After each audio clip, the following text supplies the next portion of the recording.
It was Christmas Eve in New York City, the kind of night when lights twinkle brighter, but the cold cuts deeper. Ethan Cross, a 38-year-old CEO of one of the fastest-growing tech companies in the U.S., was driving home from his office after another long day. He wasn't the type who celebrated Christmas anymore, not since his wife passed away 3 years ago, leaving him to raise their son, Noah, alone. Ethan had money, power, and the respect of his peers, but when it came to Christmas, there was always an emptiness inside him. He had promised Noah he'd be home early, but once again, work had kept him late. His son's disappointment weighed heavily on his mind as he passed through the quieter streets of the city. That was when he noticed something unusual. Near the corner of an alley, beside a pile of discarded cardboard and trash bags, a small bundle was huddled up. He slowed the car, thinking it might be a stray dog, but as the headlights lit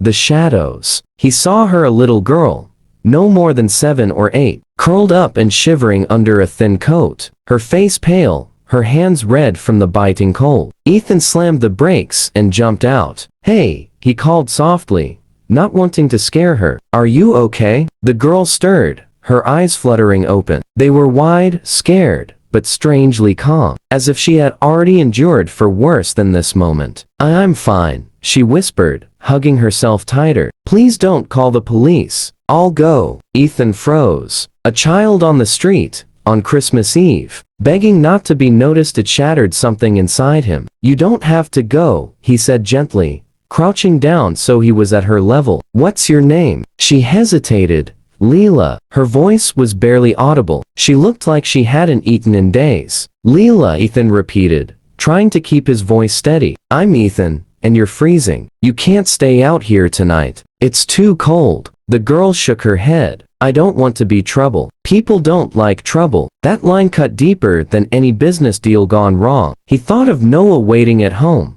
warm in his pajamas, probably staring at the window for him. He couldn't imagine Noah out here in the cold. Ethan offered his hand. "Come on, I'll take you somewhere safe." Leela hesitated, then slowly placed her small, trembling hand in his. Back at Ethan's apartment, Noah ran to the door the moment he saw his dad. His excitement turned into curiosity when he noticed the little girl beside him. "Dad, who's that?" "This is Leela," Ethan said, helping her out of her coat. "She's going to stay with us tonight." Noah, being only 9, didn't ask too many questions. He simply smiled and said, "Hi Leela, do you like hot chocolate? Dad makes the best." It wasn't true. Ethan barely knew how to make coffee, but he smiled anyway. That night, they sat by the fireplace, Noah, chattering away, Leela, quietly sipping her hot chocolate, like it was the greatest treasure in the world. Ethan watched her. She had the manners of someone who had been taught to behave properly,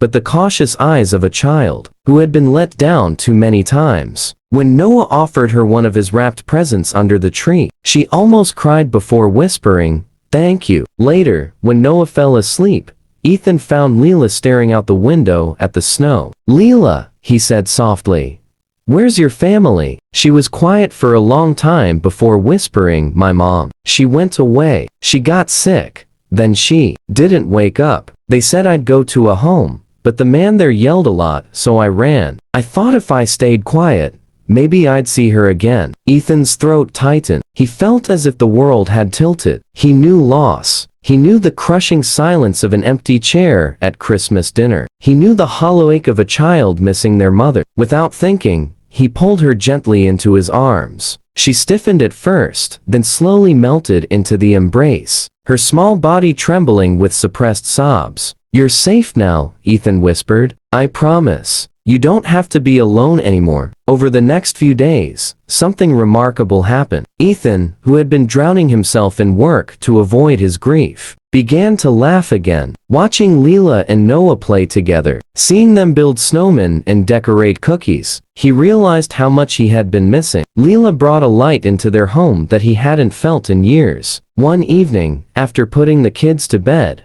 Ethan sat alone by the fire. He opened his late wife's old photo album, something he hadn't dared touch in years. For the first time, the memories didn't just bring pain, they brought warmth. He whispered into the silence, "You'd want this." you'd want me to help her. Weeks passed, and Ethan began the process of fostering Leela.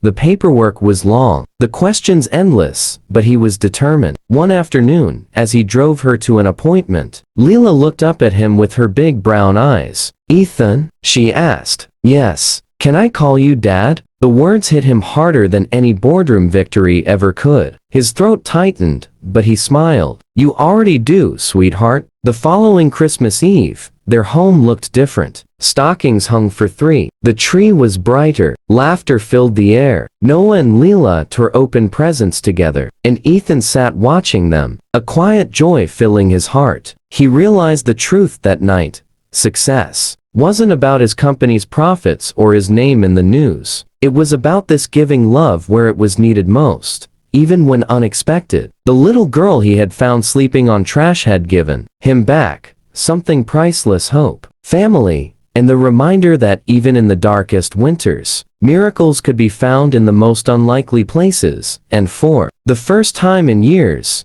Ethan whispered a prayer of thanks on Christmas Eve. His heart finally at peace.